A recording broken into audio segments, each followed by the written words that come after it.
জাপানে ফুজিকো এফ ফুজিও, যিনি তখন একজন বিখ্যাত মাঙ্গা শিল্পী, তিনি একটা নতুন গল্পের আইডিয়া খুঁজছিলেন। একদিন তার মেয়ে এসে বলল তার খেলনা পুতুলের একটা পা হারিয়ে গিয়েছে।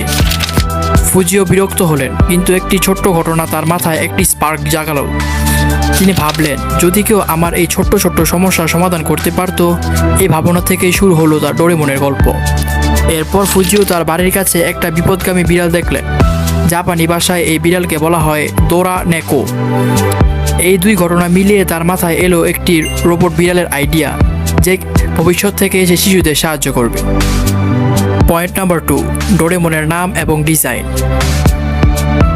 ডোরেমনের নামটা এসেছে দোরা আর এমন শব্দ থেকে। দোরা মানে বিপদগামী বিড়াল, আর এমন জাপানি নামের একটি অংশ।